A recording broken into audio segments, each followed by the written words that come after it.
Hi, my name's Alex Tyson, and this is Uncommon. Uncommon is a production focused on the why of business, media, and marketing. It's made by my team at Neuralle, a digital agency for challenger brands and talent. To learn more, just visit neuralle.com. That's neuralle.com.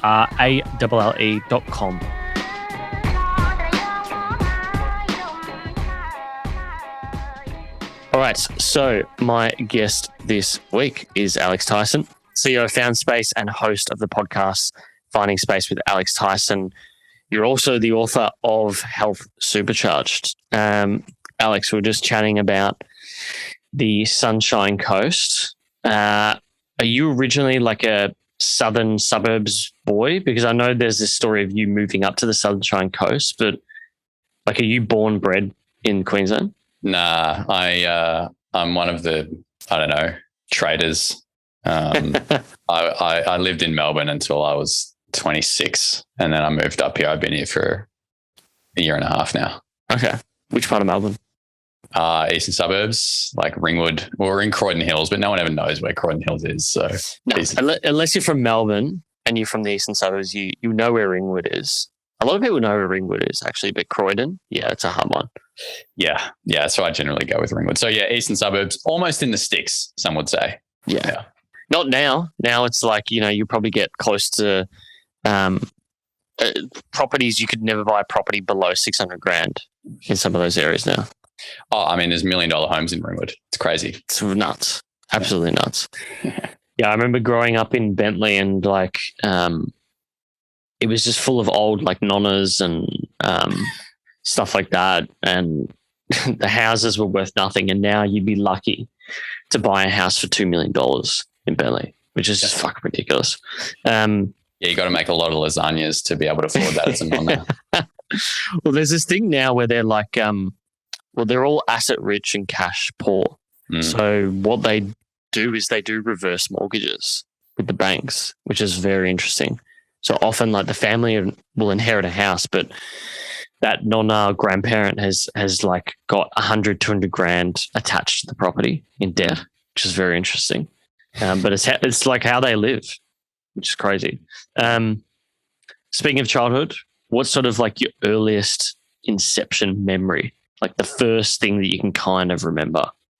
Oh, well, actually, I said I grew up in Melbourne, but my first 3 years were in New South Wales, in Kiama, actually. Okay. I just have this memory of my parents used to run a spa company that would sell spas. And I just have this memory of like being home and the spa was on and there were all these people there.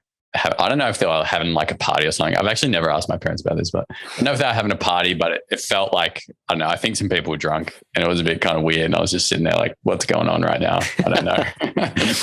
So are we talking like jacuzzi type spas or like, okay, interesting. Yeah. This is making some sense as to where the saunas came about. Some sense. Yeah. So they owned the business together and ran it together? Yeah, so they were like a distributor of various different companies throughout the time, but they ended up with being a distributor of LA spas in Australia, which were kind of like the highest end of the spa spectrum that you could get. So they were distributing them across Australia. They were manufactured in Los Angeles. Dad was always a business guy. He was always like wanting to grow businesses and have his own businesses. He never really worked well when he was working for someone else. I have a bit of that in me. Whereas mum was always like she was into the health and wellness side of things, which is kind of where the saunas eventually came from. I mean, spas, they try and say like, oh yeah, they've got some health benefits. It's like, not really. Interesting. Yeah, right. And do you have like distinct memories as a kid growing up or like any callbacks to that business that come up every now and then? Like the example I always give is because my dad was a printer. He was sort of a fourth gen printer. We would just always be in the factory at their work. And so for me, it's like, I don't know how to explain it, but when you print paper, like when it's warm, I get the immediate throwbacks from that. And when the paper's like, it's warmer, obviously on a fresh printing still. But you can still sometimes get it when you print something off like a LaserJet printer in the office and stuff like that. So do you have anything like that?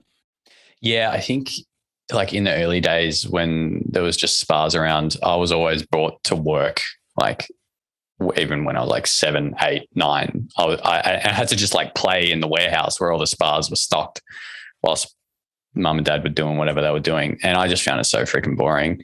However, the smell of I don't know exactly what it is, like the fiberglass that they like spray under the shells and like the glues that they use to insulate the spas. I don't know if it's like polyurethane or something like that, but whenever I smell that smell, I'm like, I'm back in the spa warehouse. Is it? How would you describe the smell? Is it like is it a very strong, powerful chemical smell? It's the sort of smell that when you smell it, you're like, I think I'm getting cancer right now.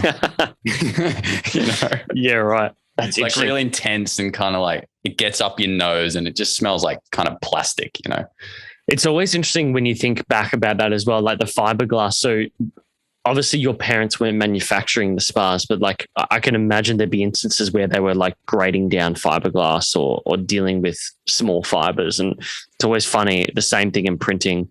If you go back to a factory in the 90s versus now, the amount of like protection and safety wear that exists is fascinating. Because like you said, that shit, you breathe that shit in, it's like immediate cancer. Literally. Literally is. So yeah, it's very, very funny. Well, yeah, it's interesting. It's interesting you say that because when we started manufacturing our saunas in China, like this was over a decade ago, when there's still a bit of stigma around made in China, but back then it was like if it was made in China, everyone thought it was really poor quality because most of the time it was. And you would walk through factories over there and like especially wood factories were dealing with timber and whatnot. And you would literally be like, if someone like flicked a cigarette here, like this 5,000 square foot factory is going to be on fire any moment, Yeah. And there's people that were breathing in all the sawdust fumes all the time. It's like, this isn't right. It's good. Nice to now see in China that it's vastly different. The health and safety is gone through the roof, which is really good to see. But back then it was kind of the Wild West of manufacturing. Yeah. And that's kind of like every developing economy, right? Like particularly when you're doing those sorts of movements on scale, people just don't think about those little things and your workforce, so to speak. Yeah. So talk to me about so you finished high school. I think we both went to Swinburne roughly at the same time. So you did mechanical engineering. I did commerce. So it's got here you graduated 2013. I don't know if that's right. 2013. No, I didn't finish. Oh, you didn't finish? There you go. Yeah. So I was doing mechanical engineering and business double degree. And I remember I did it for a year and a quarter. And there's a lot more to this story, but I just remember in that second year, I just all of a sudden, I just remember I was in the library one day, was studying. Like I was good. I could do the maths, man. Like I was getting good grades and whatever, but I just looked around and there were a bunch of engineering people in there. And I just thought, if I'm doing this for the rest of my life, I think I might actually commit suicide at some stage. Yeah. It just there was just something about it which just didn't set my soul on fire, and this was coming on the back of, I worked in my parents' company for years up until that point, but I'd worked full time over the summer. And during that time, I had to send out testimonials like by post to get our clients to write back their experience of using infrared sauna.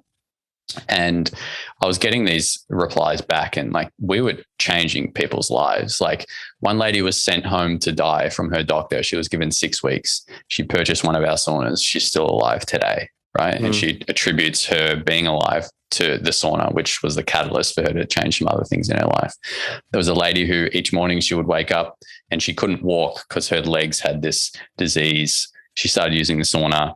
3 months later, she hiked a small mountain, And so I'm there reading this stuff being like, we're actually doing something here, We're not just selling saunas. We're helping people with their health.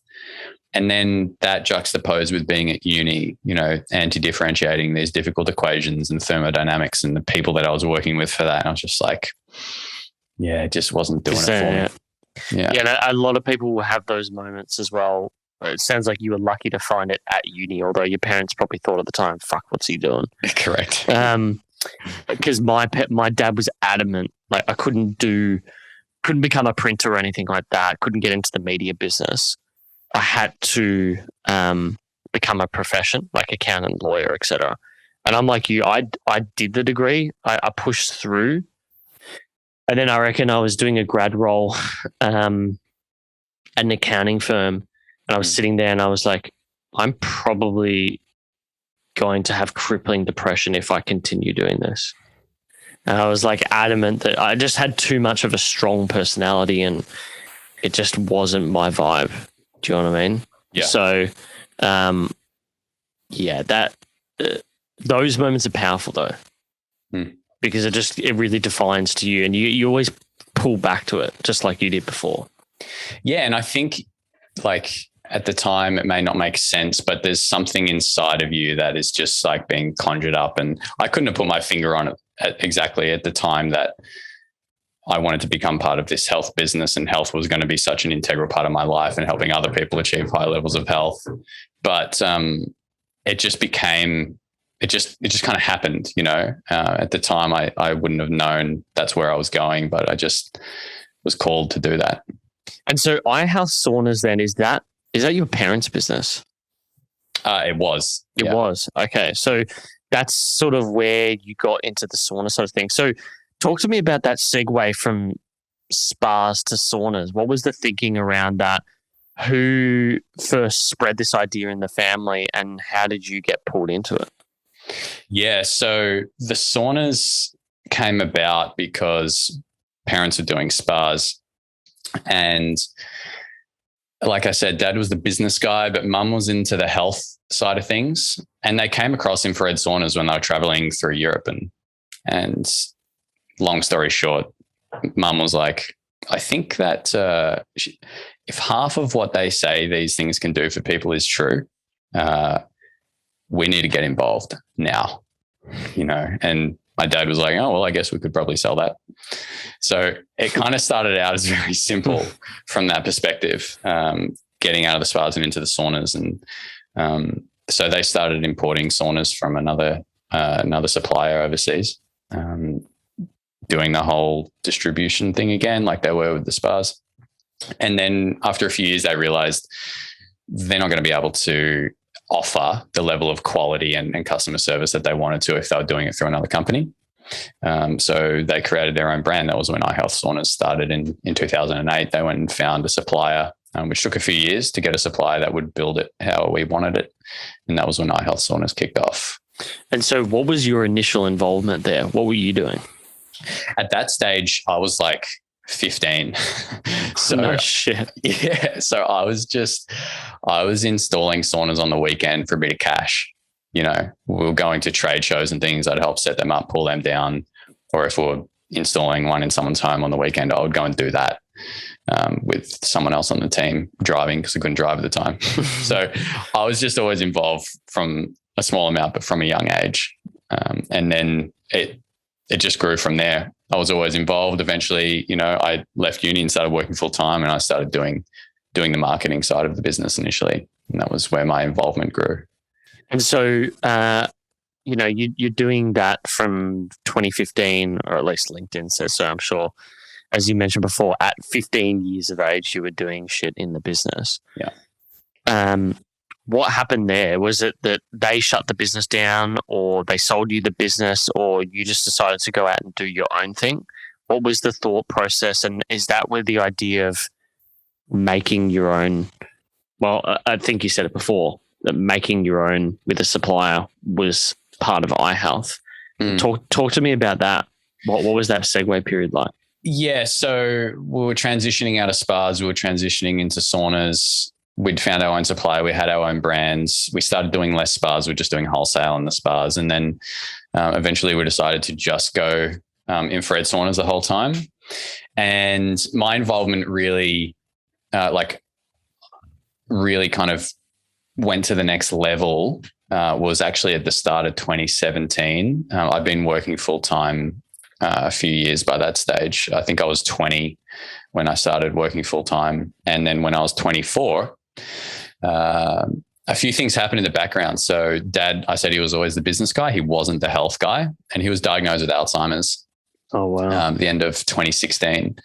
And it was around that time, like family business dynamics were kind of kicking off, and we just disagreed on a few things. We agreed on a lot, but we disagreed on a few things. And I had this deep passion for what we were doing. And I always said from the start, and I still say to this day, like, we don't sell saunas.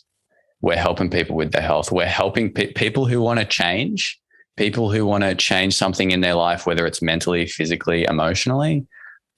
That's where we come in, right? And we're helping people achieve high levels of health and experience more in their life.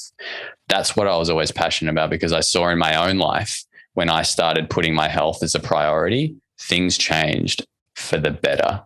And so when Dad was diagnosed, that was a real catalyst. And I remember a few weeks later, I sat him down. I said, Dad, I said, you clearly need to stop working. Like, he was a workaholic for his whole life. That's a whole nother topic. But I said, you need to stop working or I'm going to quit, because I can't keep doing this. I can't see you running yourself into the ground.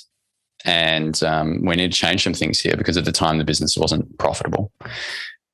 And within a week, he agreed. He said, okay, all right. So at the start of 2017, I was the guy, 24 years old, and thinking back now, really freaking ignorant to the work that needed to be done.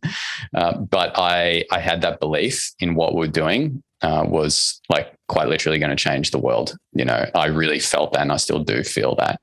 And so that was when my involvement really went to the next level, and we got stuck in, you know, and so from there, like, we'd given up the spas years prior to that. But from there it was, okay, how do we create more value on what we're doing? How do we double down on helping people achieve high levels of health? How do we make our product better quality? How do we provide better customer service? All this kind of stuff started coming through at that stage. Yeah, right. And so, yeah, the Alzheimer's, that's I know all too well about that. My grandmother had vascular dementia, and my uncle had a form of, I don't think it's a form of Alzheimer's, it's a form of dementia called frontal lobe syndrome. It's a bit rarer. But yeah, that stuff is horrifying, because just they slowly evaporate as an individual. That's a really good way to put it. Yeah, you know, it's like a slow death, but their physical body is still here. The physical body's there, but mentally they become a child again. Yeah. That's the only way. I remember my uncle Steve, because he passed recently. We were at his funeral, and to be honest, what's amazing at funerals like that is people aren't that upset, but they're almost glad for the person. Do you know what I mean? Like, as in, it's sort of relieving. But it was one thing that we spoke about, like, repeatedly, is like Steve returned to his innate state as a kid almost, which was utterly fascinating, sad. Sometimes it would make you happy, but yeah, that dementia, Alzheimer's, all that sort of stuff is really, really hard. Because it runs in my family, and you raised a few points there, because there's something that I've always battled with. And you spoke about selling health, and it sounds like you, as that millennial generation, have dealt with it the way that I have as well. Is you've got parents, or a parent who's a workaholic. My dad's a workaholic.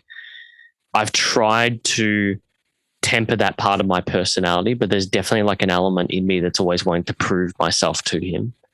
And so talk to me about how your focus on health changed your life in particular, and then how you made those changes. Was there like a crucial moment there for you? Yeah. With the business that we had, we were always seeing sick people, right? Because infrared sauna has been shown to help reduce chronic inflammation. It helps with detoxification. It helps improve sleep. It improves cardiovascular performance, right? These things help a vast majority of general chronic illness, right? So people were coming to us and they weren't well. And that, along with what was happening with my dad, was like it was like I was seeing the future. It's like, if I continue to live the way I'm living, which at the time wasn't super healthy, in my early 20s, like I'm gonna end up like these people, because I'm living the same lifestyle that these people are making. And so I was kind of like seeing the end result, and therefore quite quickly I was like, I need to make some change in my health, so to prevent getting to that point, And so I started doing lots of juice fasts. I started eating really cleanly. I started exercising differently. I started using sauna regularly. I started focusing on the importance of sleep. All these things, like the fundamentals of health, I call them, became my number one priority, to make sure that I was looking after myself. In my book, I talk about, in the opening couple chapters, linking chronic stress, chronic poor sleep, and chronic alcohol consumption with Alzheimer's. And there's a lot of science linking those things now. And guess what? That was the life that my dad lived. He was chronically stressed, like all the time, couldn't stop thinking about work. He drank at least two drinks a night, whether it's a couple of beers and a glass of wine or whatever that might be. And he didn't sleep well because of those two things, incidentally. And then he ended up, taking sleeping pills as he got older, which means we don't get into our deep and our REM sleep, which is where the beta amyloid's cleared out of the brain. So all these things were kind of adding up to, it's no surprise that he ended up with Alzheimer's. And so that, along with working with these clients every day, really inspired me to look after myself and put my health as a top priority. I've done a lot of deeper fasting since then, fasted 30 and 21 days on water, and eaten raw for a year and a half, and experienced the most clarity I've ever experienced since doing those sort of things, giving up coffee, haven't drank alcohol in years, these kind of things. And part of it, if I'm honest, is because I was scared shitless of ending up with chronic disease when I was older. Yeah. But I was lucky enough to see the end results of living in that way. And that was, so now that kind of comes through in what we do at Found Space. It's about helping people work through those challenges to, live a bit longer and a bit healthier. Yeah, there was a period of time I still have had it where I've had health anxiety, for sure. From family related diseases, and being like, okay, I don't want to get that. Yeah. Just on the technical side of things and understanding the technology a bit better. So there's a place in Richmond that I used to go to, but now that I've moved, I'm going to another spot. It's sort of like a recovery center. They do ice bath, sauna. They've got, they call it like New Calm, but it's basically just meditation. Right. Or sort of like napping, so to speak. What is it? There's a doctor I follow, Dr. Rhonda Patrick. She does a lot of research. She's a researcher. Most of her research has been around metabolic disease, particularly things like cancers. Mm-hmm. And she has a really great newsletter where she basically breaks down the current research thinking around XYZ topic. And it's often around things that basically reduce all form mortality, because she's always looking at all form mortality over someone's life. Yep. And so one of the recent topics she spoke about is both cold exposure and heat exposure. And so she spoke about saunas, your standard sauna, which is still good to be doing. It's good to get those heat shock proteins. And then that versus infrared sauna. Now, I don't fully understand the technology, but I understand what it's doing, and that it's exposing the body to heat, which is essentially killing or helping kill senescent cells, which are dead cells in the body, amongst other things. How does infrared sauna work technically? Yeah, it's a great question. Rhonda Patrick is, like, one of the themes that comes up in her work, which is excellent work, is she talks a lot about hermetic stresses. And so hermetic stress is something that initially is stressful for the body, but the overall outcome is positive. And so a hermetic stress can be infrared, any sauna in general. It can be ice bath. It can also be like eating things like sulforaphane, which are hermetic stress for the gastrointestinal system. So she's really big on those because the efficacy is really strong with those kind of things. In terms of the differences between infrared sauna and sort of sauna that she talks about, it's a different way of heating the body.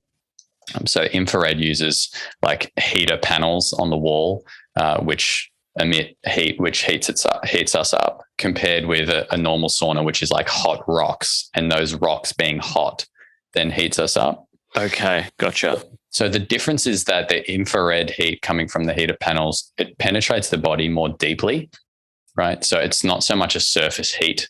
It goes more deeply in the body, which means it can be at a much lower temperature, which is why people find using infrared sauna is much more calming, much more relaxing.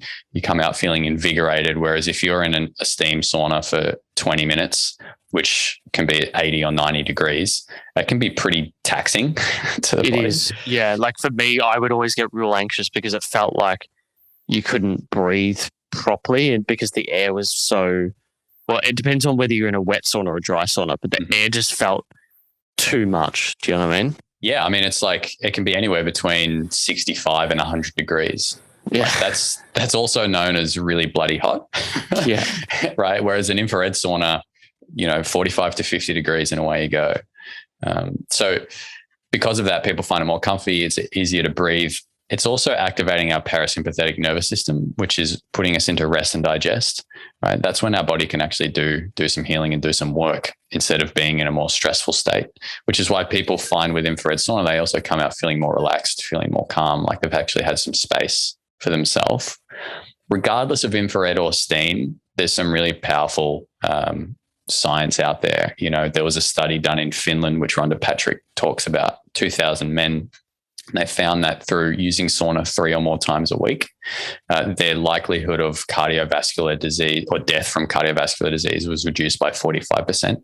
And their likelihood of like death, all-cause mortality was reduced. I can't remember the exact number. I think it was around 50%, right? So like the likelihood of them dying from any disease was halved from using sauna 3 or more times a week. Yeah, right. And that's because the sauna is, whether it's steam or whether it's infrared, it's working the cardiovascular system, right? The body is getting hot, and so it's turning on its response to that heat, which is an increase in cardiovascular performance, more oxygen, blood into the joints, into the muscles, and eventually we start to sweat. All of that is to try and, bring blood closer to the skin, sweating. It's all to try and cool us down.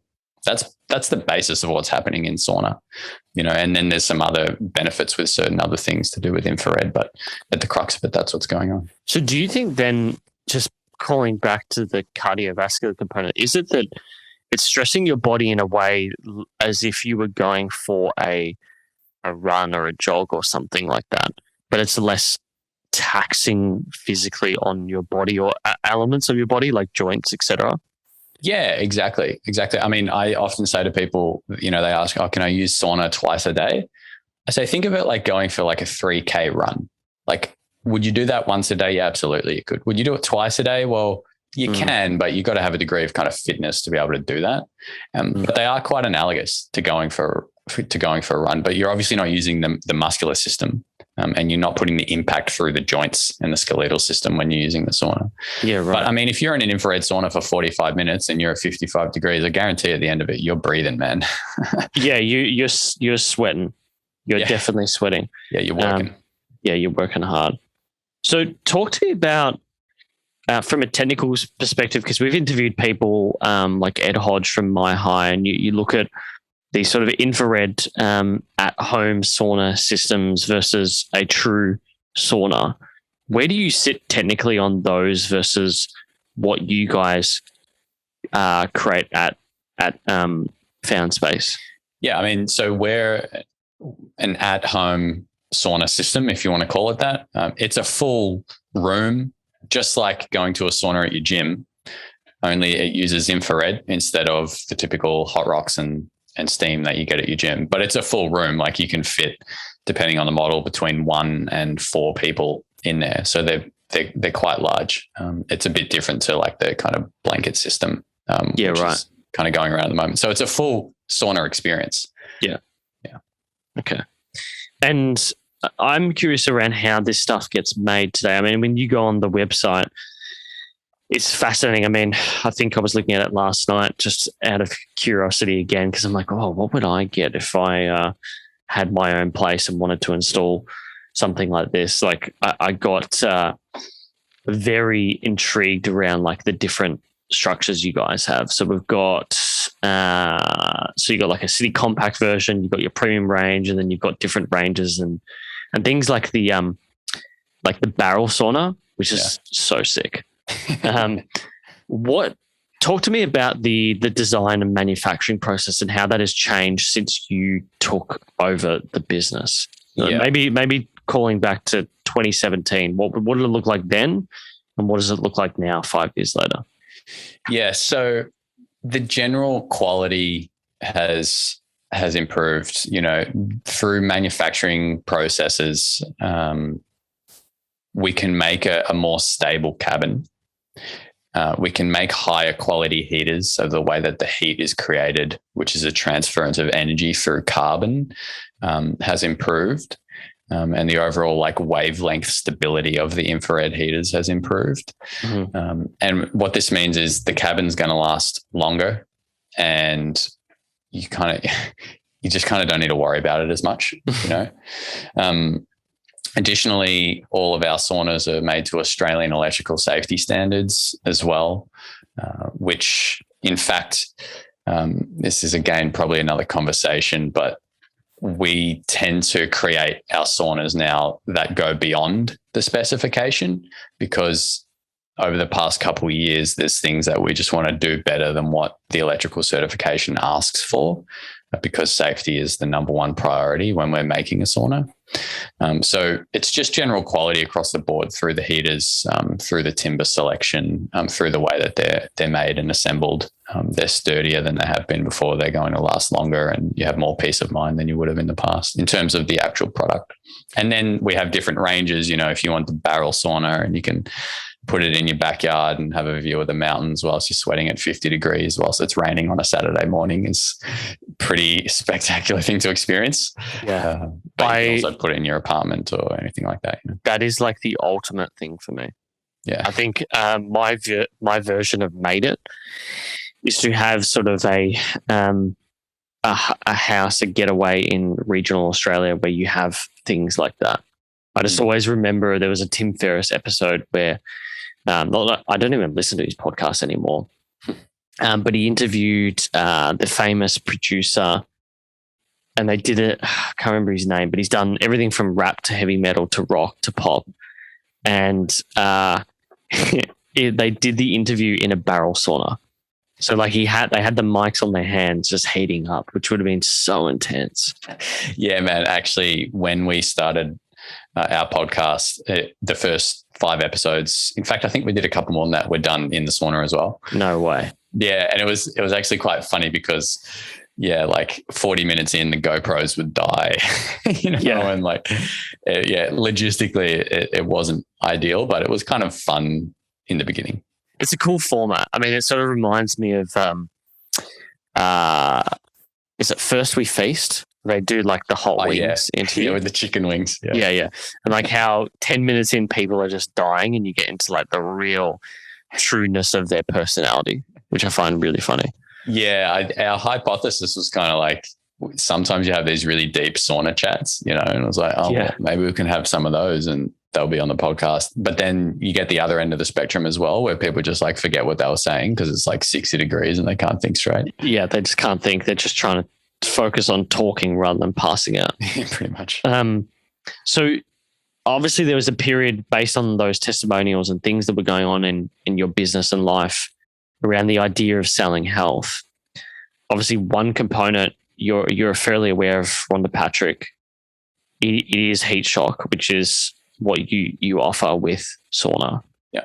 How have you thought about the development of the business over time, long term? Do you want to be exploring other areas? Yeah, absolutely. Yeah. What have you thought about that? So right from the start, as I said, we still talk about this today, we're not a sauna company. What we know is that when people are in their sauna, they're oftentimes on their phone. But even if they're not, it's an opportunity for them to spend 30 minutes thinking about something that perhaps they don't have the time to normally, learning something, maybe they're reading or watching a video. And so that's why we're doubled down on the education side of things. The sauna acts as this catalyst for people in their lives. When I started running the business fully, we did this program called the Live Again experience. And essentially what it was me being your sauna coach for 8 weeks after you had your sauna installed. And what I found quite quickly was that people saying, oh, like Alex, yeah, the sauna, it's amazing. But we've just started buying less junk food. Or they say to me, since having the sauna, like we figured we're doing some stuff for our health. We're just going for longer walks in the morning. I say I've started running a bit. And what I was learning was that like sauna was this catalyst for people to do more in their health, in their life, right? They wanted to explore other areas which perhaps they didn't have the motivation to do in the past. And so the sauna acts as this beautiful catalyst. And so that's when we started doing podcasts. That's when we started putting out educational content around health, around the fundamentals of health, to help kind of double down on that. So when people were starting to use sauna, then they could come back to us and with an open mind and say, well, what else can I learn that I perhaps didn't know? That was kind of the first sort of way that we started to separate ourselves from the other sauna companies, because the sauna was just the start of it. And then they could learn more from us about some things that they didn't know about their health as they started to prioritize themselves and their health on top of that. Interesting. So do you see that do you shorten it to found? I've always wondered that. No, found space. Yeah. Found space. Do you see yourselves as like challenges to new ideas in people's lives, or a support to this new realm of people's lives? Have you thought about that difference? Yeah, I think it depends where people are at, because some people come to us and they understand, the things that they can work on in their lives to achieve high levels of health, whereas other people have absolutely no idea. What I am finding is that more and more people are proactive with their health now. So they're getting sauna, and they might already be doing ice baths somewhere regularly, and they might already be meditating.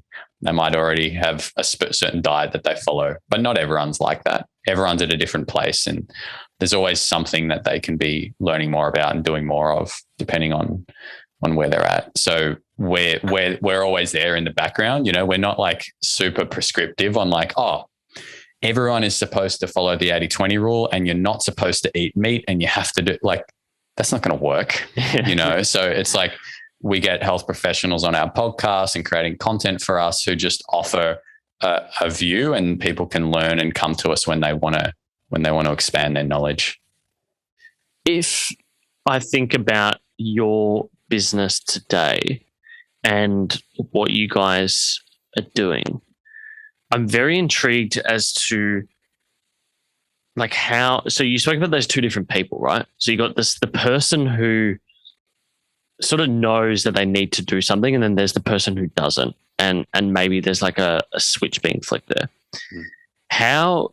What does your go-to market then look like that today? Is it as simple as you, Alex, the founder, creating content and that getting pushed out on social channels to people? Or is it as, you've got a multi-pronged approach where you've got people who are high intent, so you've got them through search, or are people simply coming to you because you're one of the best in the business? How does that look today?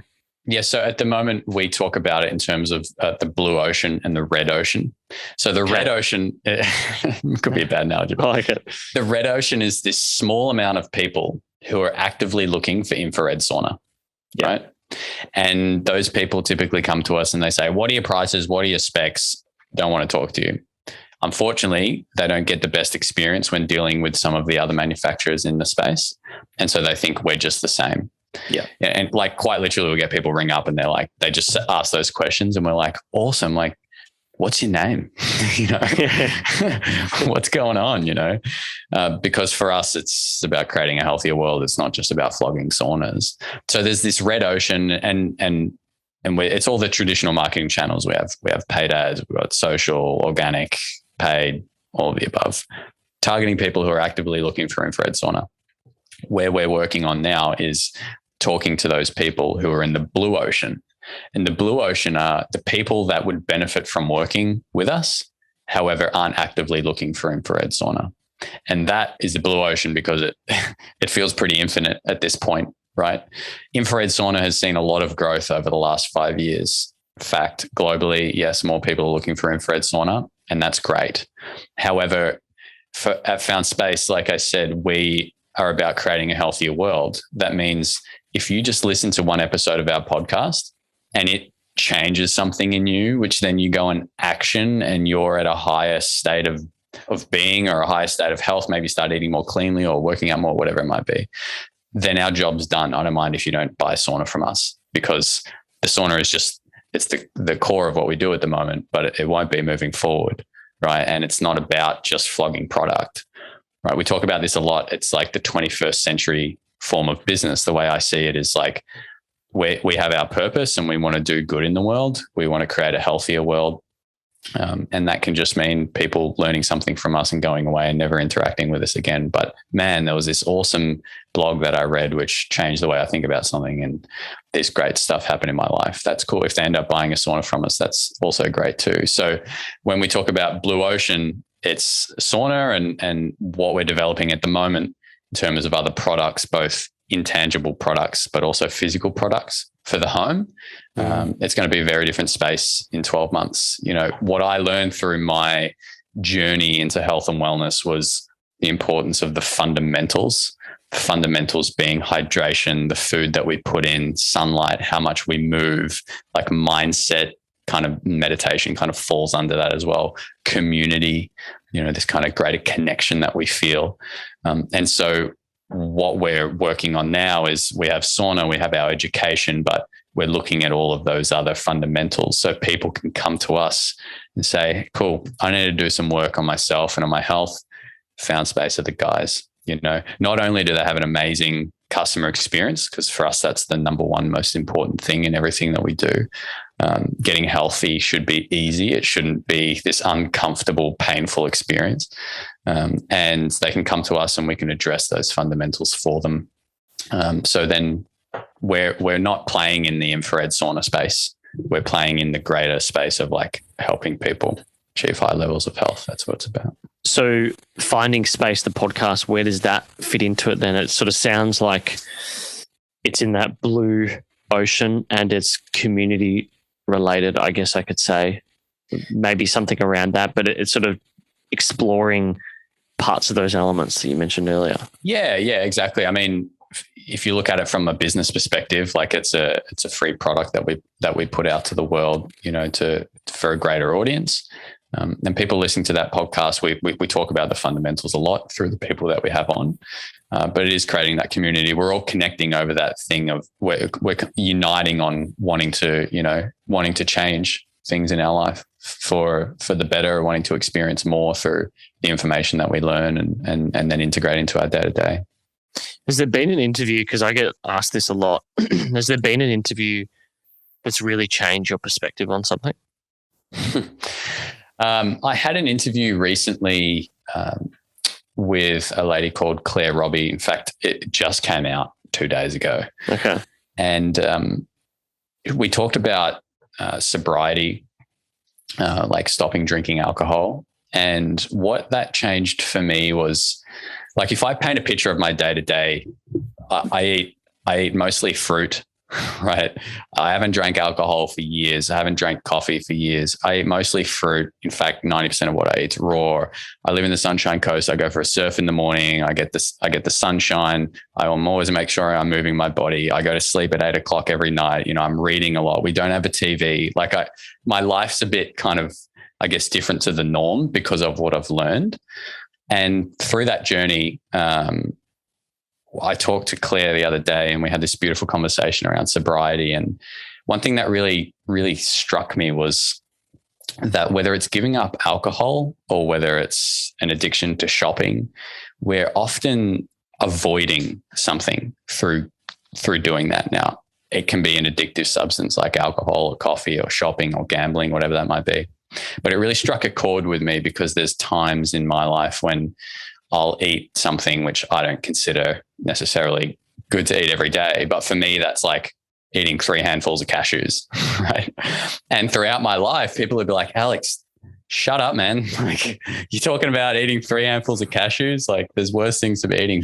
But it was a reminder of like we're all at different stages, and I was aware that in this example, eating 3 handfuls of cashews was me avoiding perhaps feeling a certain way. So that was just a really good interview, and anyone who's aware that perhaps they have a crutch on something, I would recommend listening to that episode. That kind of really stuck out for me. And so the avoidance, if we just look at your example, is that idea around being anxious around health? Yeah, no, I think in those moments it was more like if there was something during my day that perhaps I hadn't fully accepted that I needed to do or be involved in, I would just, sometimes I would, go and eat something that I perhaps shouldn't, Yeah, right. Yeah, because I remember there was a period of time when I had really bad health anxiety. If I ate like legit, this is where my head was at. If I ate some chocolate, I would think I'm going to die the next day. Like it sounds absolutely ridiculous. Yeah. But that is like where my brain would go, because it's be like, oh, well, it's connected to this thing, and now you got all this plaque, and you're gonna have a heart attack. I know that feeling, man. So ridiculous. Like when you think about it, like to eat a little Easter egg or something like that, it's not going to kill you. Yeah, man. I mean, I went through that after we fasted. I fasted with my partner in Costa Rica for 30 days on water only. Yeah. No salt or vitamins or anything. And coming out of that, we ate completely raw for 1.5 years. And there was a time when I'd like vilified cooked food. And like even just thinking about it, I'm like, no, like there's a buildup of polyamide on the skin, and it's this and that. And I was just like totally in my head about it. However, yeah, right. I would say that going through that, I wouldn't change it. And as perhaps with yourself, like you go through that and then you come out the other side, you appreciate the strict nature of it. But going through that, you kind of learn a lot. You learn a lot. You learn a lot about yourself. There's no doubt about that. Yeah. So talk to me about eating raw. Yeah. I mean, for me, it's, it goes back to how I kind of see we would have been eating, hundreds, thousands of years ago, before there was lots of farming, before we had to feed a lot of people without it costing a fortune, and we would have been eating mostly raw fruits. And so I did that for 1.5 years, and as I said, felt completely incredible. Like the clarity that I had in that time was amazing. And now I've just eased off a little bit. I'm eating some more cooked potatoes and some tempeh every now and then, and that's great. But yeah, I still eat mostly raw. I mean, raw foods are living foods. I go out and I pick some tomatoes off the bush. That was alive. It still is alive in that state, and it's very different to eating food which is essentially dead. Which food that has been cooked a lot is essentially dead. Food that's been packaged is dead, right? And you look at any other species of animal on the planet, none of them are eating cooked food. So why are we eating cooked food, and the millions of other species out there are not? There's something in that. Even animals that are in captivity and are getting fed dead animals instead of having to go and hunt them, they have sicknesses and they have problems, because this food isn't optimal for their consumption. And that was the kind of lens that I saw it through, and still do see it through. When I eat that way, I feel lighter and cleaner than I do on other days. And it came at an interesting time, because as I was eating cleaner and cleaner, the business seemed to see more and more success. And I felt that actually I wanted to be in that state.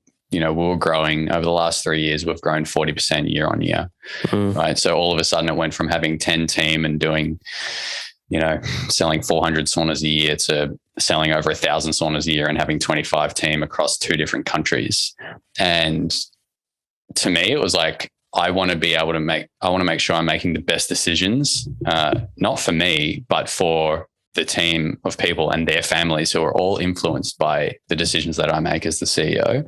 And I take that really seriously. And so having the clarity of mind to be able to make those decisions has been important over the last couple of years. So what is it about cooking of something versus eating it raw?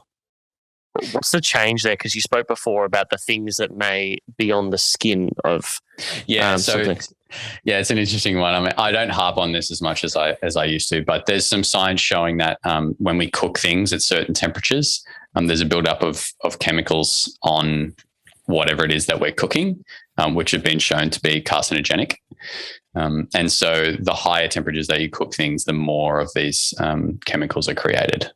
Yeah, right. Okay. Yeah. And what are these chemicals? Are they? I knew you were going to ask me, and I can't remember them verbatim right now. But like, are they carcinogens or are they something else? Yeah, no, they're known carcinogens. Yeah. Okay. Now the thing is here is like they're in very small amounts, you know. But the mindset for me back in that time period was, well, why would I want to put anything with a known carcinogen into my body? You know, this was at a time when I was really removing chemicals from my daily life and from the bathroom and the way I cleaned and all that sort of stuff, which is really, really important, you know. But it can get a bit over the top if you're worried about that on some steamed sweet potato. Yeah, gotcha. It's all very interesting to me because there's, I don't know if you've seen this guy, the Liver King. Yeah, it's the complete opposite end of the spectrum. Yeah. So you're like fruit and he's just raw meat and he only eats that. Yeah. I think he has some potatoes. And what's the other thing? Like he'll have, so bizarre, maple syrup. Like why specifically that is beyond me. Yeah, man. I mean, I think about it like this, like if you had trying to get, because we all have a different lens and a different take on this, right? But if you try and remove any lenses that you have, if you have forget it, even if it's dead, if you have a piece of liver sitting in front of you, or you have a piece of really ripe, perfectly ripe pineapple, like what are you going to go for? And from my experience, people would go for the pineapple, or they'd go for the apple or the banana before they take a bite out of a whole piece of liver. You know what I mean? It's just like there's some intuition there, I think, which we need to actually tune into sometimes. Well, yeah, there's no, I don't think raw meat is a thing. I think cooking came for meat as we developed. Yeah. So, and I also think that cooking came from a need to be able to eat something when we were living in environments which weren't necessarily best suited for humans, right? Like there's some places on the world where you can't pick fresh fruit and vegetables off the plants. You have to eat the tubers and the root systems that are in the ground, like potatoes or cassava or whatever it might be. So in those instances, you can't eat raw sweet potato because it's full of starch. However, when you cook it, the starch converts into sugar and then we're able to eat it, right? So it came out of a necessity for us to be able to survive. And I would rather survive and eat food that perhaps isn't the most optimal than die, right? Like anyway, it's part of human nature. So I think cooking came out of a need to survive when we weren't in these environments where food was abundant. Interesting.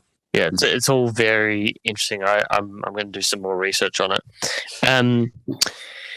When I think about these interviews that you've done in the past, what's something that you don't get asked that you wish you could talk more about? That's a good question.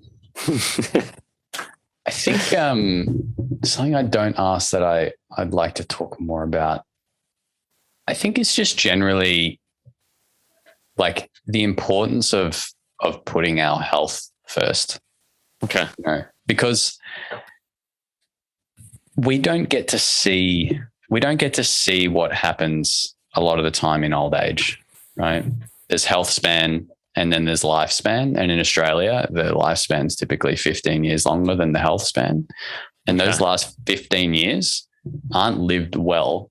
And in Western culture, and I know this because same thing happened with my dad, we put the elderly into homes where we don't have to see and deal with them, essentially, because they get to a point where they can't live and survive anymore without the help from others.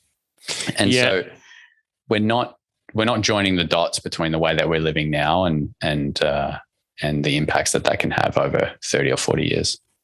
That's a very interesting one. Lifespan, health span. Rhonda Patrick talks about that a lot. I'm watching a little docu series. I think it's definitely Australian, and it's about the elderly and how lonely they are in these aged care homes. Yeah. And so the experiment and the documentary is around getting children to help them explore and enjoy their life more. So the idea was that if you integrate children together with the elderly, not only can the children learn something, but the elderly can have greater enjoyment and pass on knowledge through that process. Now, I'm only one episode in, but it's really, really interesting to see how it goes. And yeah, the health span thing is crazy, man. Like the tests that they're doing on the elderly, and we all sit there and watch this and go, "Oh, I'd never be like that." They can't do. Yes, they're 80, but they can't do very basic things like just stand on their 2 feet and not wobble for more than 10 seconds. Yeah. So it's wild when you look at that and you think about it. It is. I mean, there's a larger percentage of people over the age of 50 who can't put their arms fully above their head. Wow. They just can't do it. And it's like, but what do you mean? Like, that's just the normal human movement, but that's the way that we are, you know, and this lifespan, health span, like you said, is there's a big delta there, you know. And I don't believe that the last 10 to 15 years of our life should be lived in a state of ill health, you know. Maybe if it's a few years, sure, but certainly not the last, you know, decade at least. And that's the way it is at the moment. And it's not because of, you know, that's the way life is. It's because of the world that we're living in and the daily rituals that we have, which aren't best suited for longevity. Yeah. You know, and that's what I explore in my book is the rituals that we can actually implement to move away from that space. Because if you just go out into the day-to-day, into popular culture, you know, there's people are drinking regularly, people are drinking coffee every single day, people are putting in the wrong foods consistently.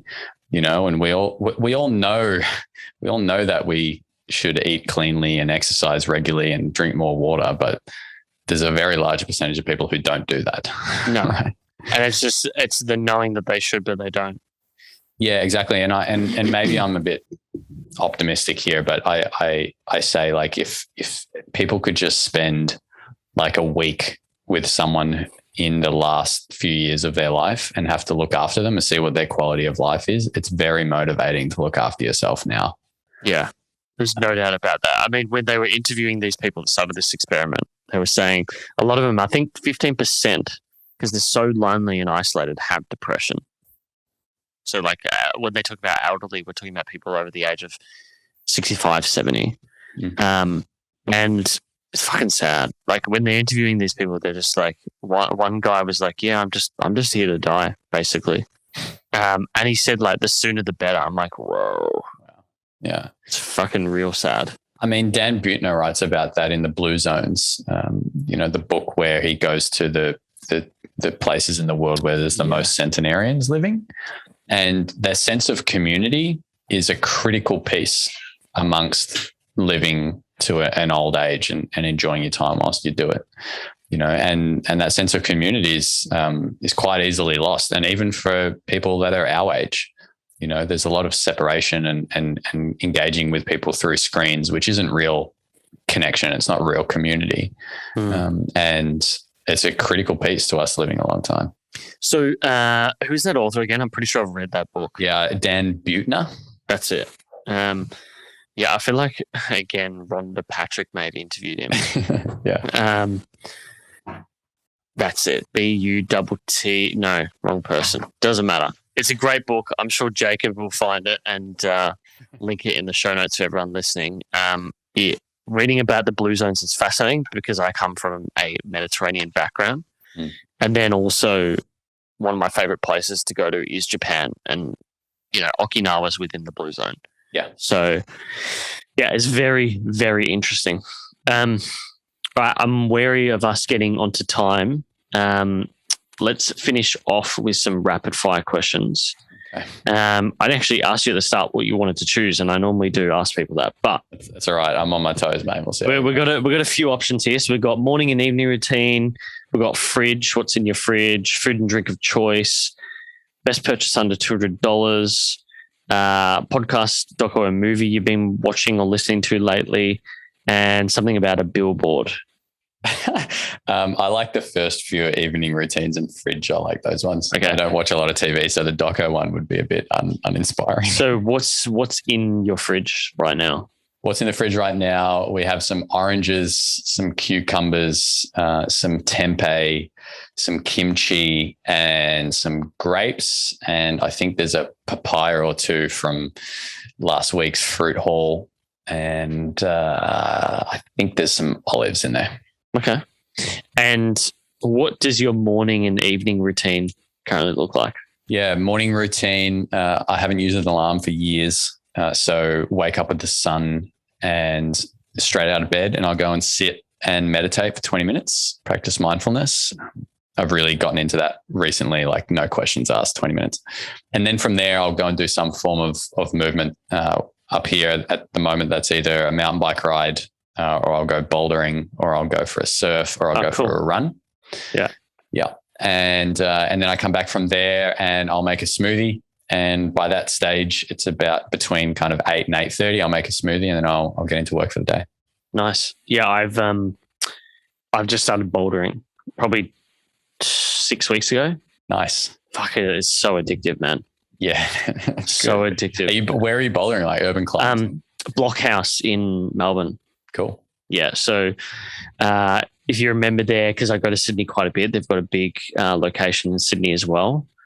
And I think they've got one in Brisbane. So my view was like, okay, I'll join with Blockhouse. One, because it's massive and they're constantly changing.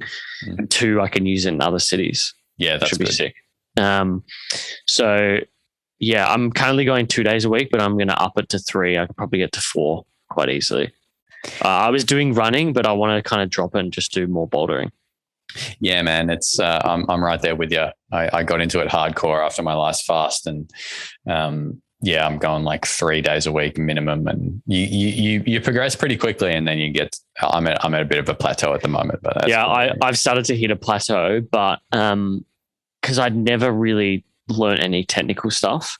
And I started watching technical videos the other day, and just even little things like I was climbing sort of with, I don't know what they call it, but like tight gripped arms, whereas now I'm just fully, and it's made a massive difference. I just knocked out like 3 climbs I haven't been able to do for ages. Nice. That's the best feeling. So yeah, it's fucking awesome.